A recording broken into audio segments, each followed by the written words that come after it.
Chapter 12 of Dynamic Thought, or The Law of Vibrant Energy, by William Walker Atkinson. Chapter 12 The Law of Vibrant Energy. In previous chapters, we have seen that the phenomena of radiant energy, known as light, heat, magnetism, and electricity, had their origin in the motion of the particles. The different classes of phenomena depending upon the particular degree and nature of the aforesaid motion of particles. We have seen also that radiant energy could be communicated or transmitted from one body of substance to another, and that the communication of transmission might be accomplished not only by close contact of the bodies, but by waves of some sort which were caused in some medium, the ether, by the vibrations of the particles of the body, and which waves, when they reached the other body, were transformed into vibrations of the particles corresponding to those manifested in the first body. The idea has been illustrated by the sending telephone, the sound waves in the diaphragm of which were transformed into waves of the electric current, and thus passing along the wires were transformed again into sound waves by the diaphragm of the receiving instrument. We have seen also in the preceding chapter that the medium by which these vibrations were transferred, transmitted, or communicated might be supposed to be mind, the operation being akin to thought transference. Now, let us examine into the workings of the matter. In the first place, we assume a certain state of vibration existing in a certain body of substance, heat or electricity, for instance. Either illustration will answer.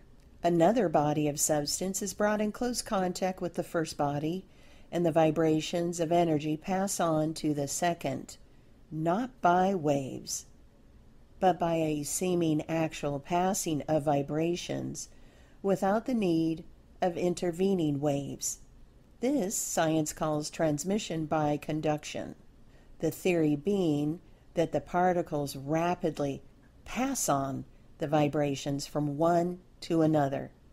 Convection or conduction, along other forms of substance such as hot air, hot water, steam, etc., is but a variation of the above, as substance is the medium in both cases. The third form of transmission is by radiation, whereby the vibrations are transmitted by waves in some medium other than substance, according to the theory, as we have described in a preceding paragraph, as well as in previous chapters. As a matter of fact, a careful analysis of the matter will show that even in the conduction of the most solid substance, there must be a medium, not substance, between the particles of the substance, for the particles always have space between them. This being true of the particles of air as well as those of iron. So there is always space to be traversed by a medium, not substance. But we need not stop to split hairs regarding this question, for the general explanation will explain this also. Now, to get back to our body of substance vibrating with radiant energy, separated from a second body of substance by a great distance, thousands of miles, in fact. Millions would be better. Let us take two worlds, for instance, the sun and the earth, ignoring for the moment the explanation of gravitations, which will be given later, and realizing that there is no medium of substance existing between the two bodies. We must grant that there is a medium, not substance, existing between them, either permanently or thrown out for the purpose of this special transmission. We shall assume a medium existing before the need of the transmission, for reasons to be seen later. Our theory of dynamic thought and thought transference between bodies of substance compels us to suppose that this medium is a mental connection or mental relation existing between the two bodies of substance. So, we must consider the question of this medium of mind transmitting the vibrations of radiant energy from the sun to the earth. How can mind conduct radiant energy? It does not conduct radiant energy, but it does transmit. Not radiant energy, but the mental state that causes radiant energy vibrations. This statement of a mental state causing radiant energy vibrations seems rather startling at first sight, but let us examine it. We have seen that the radiant energy was caused by the motion or vibrations of the particles, which motion or vibration was the result of the workings of the law of attraction, and which law was but the manifestation of vital mental action. And at the last, the vibrations of radiant energy are the result of peculiar or particular states of the life and mind of the particle.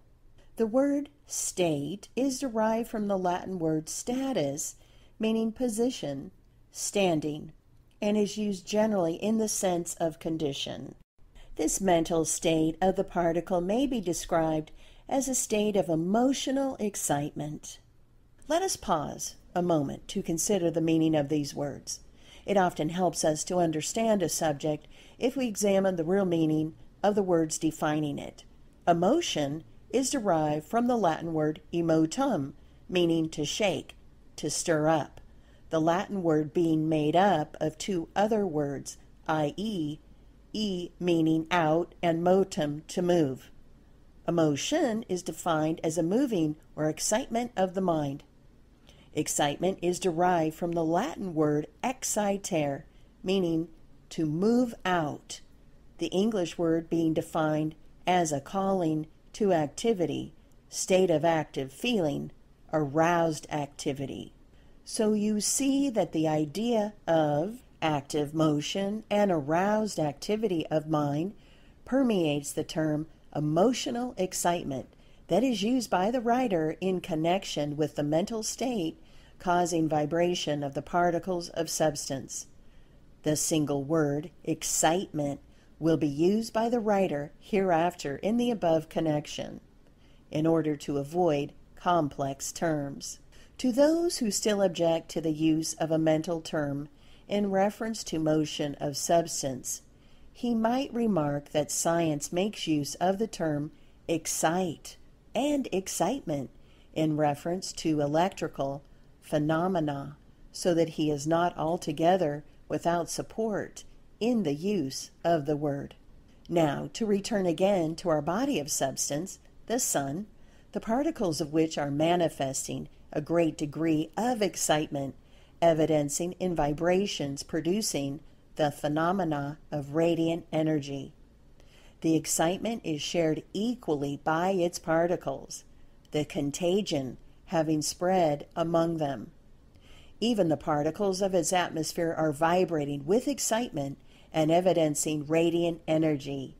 The sun is in direct mental connection with the earth, as we shall see presently, and the excitement is transmitted by thought transference along this mental connection in the shape of dynamic thought waves of excitement. These waves have a rate of speed of 184,000 miles per second. Why this particular rate, or any rate at all, is not apparent, it being very evident. However, that this particular kind of mental action, excitement, or thought is not transmitted instantaneously, as is the mental quality known as desire, resulting in attraction or gravitation, which seems to be rather a basic quality rather than a temporary disturbance or emotional excitement. But the writer must not get ahead of his story. The excitement of the particles of substance composing the sun is contagious, and the thought waves travel along the mental connection or medium at a wonderful rate of speed. Soon they come in contact with the mental atmosphere of the earth, and the excitement becomes manifest in action. The emotional excitement being reproduced by the particles of the earth's substance nearest the surface, which vibrate and manifest the radiant energy in spite of themselves, for the tendency among particles is to settle down and remain calm, rather than to participate in emotional excitement. They have acquired a normal and fixed rate of vibration or mental state, after many years, gradually changing from a high state of excitement to a comparative calm state, and their tendency and inclination is conservative, and they are disposed to resent and repel radical states of excitement or disturbance coming from other less conservative bodies. The above fact partially explains why the communicated excitement manifests itself more strongly on the surface of the body exposed to the contagion of excitement. The conservative influence is always at work and manages to absorb and equally distribute the energy that is beating down upon it without allowing it to penetrate very far. The energy is used up or absorbed and neutralized by the lower vibrations of the mass. The effort of the energy coming from the sending body is to bring up the vibrations of the receiving body to the rate of the sender, while the effort of the receiving body is to resist this effort and to reduce and bring down the transmitted increased rate of vibration of the particles immediately exposed to the contagion. In both cases, the effort is toward equalization of the rate of vibrations. This working of the law may be observed plainly in the case of heat vibrations, the energy seeming to wish to bring up the vibrations or temperature of the second body, while the latter resists this effort and strives to bring down the vibrations or temperature of those particles of itself that have caught the motion.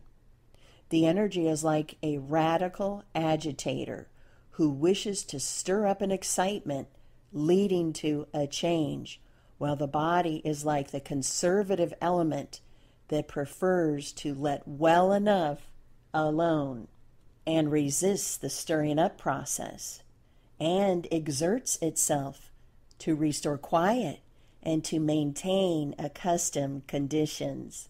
The explanation of the phenomenon given in any work on physics or natural philosophy will answer fairly well in the consideration of this theory of dynamic thought, the only important change being required being the substitution of thought waves for waves of the ether of science.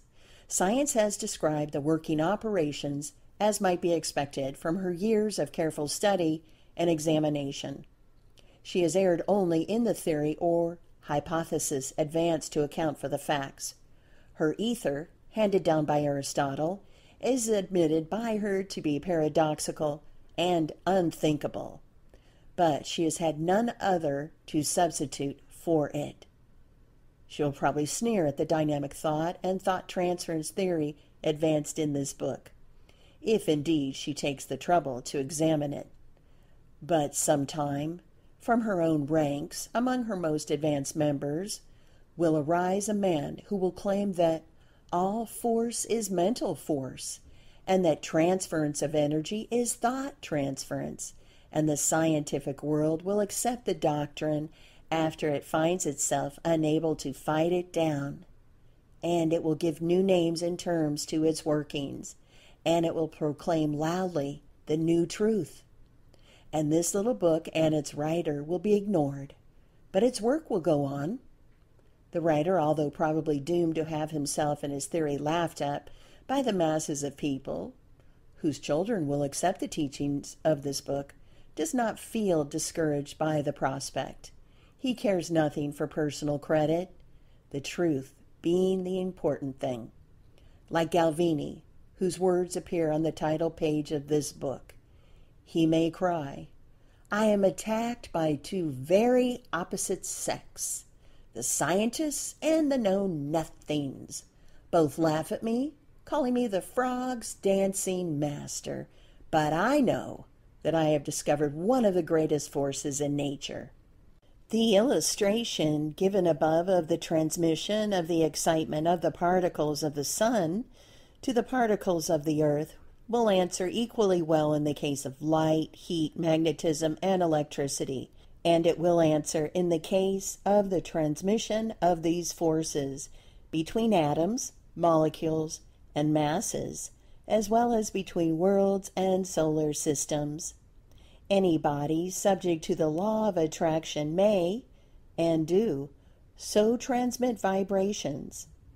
In our consideration of the riddle of the Sphinx, which forms the subject of the next chapter, we shall obtain further particulars of the workings of the law.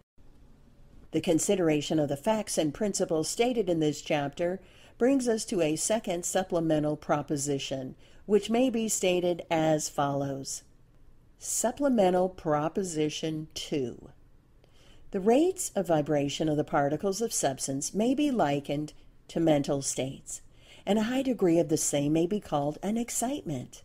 This excitement may be, and is, communicated from the particles of the body manifesting it to the particles of other bodies, the medium of such communication being a mental connection or mental relation existing between the two bodies of substance, without the employment of any material medium, and which excitement, so communicated, reproduces in the second body the vibrations manifested in the first body, subject always to the counteracting efforts of the second body to maintain its accustomed and former rate of vibration and mental state. End of Chapter 12. Recording by Jill Preston.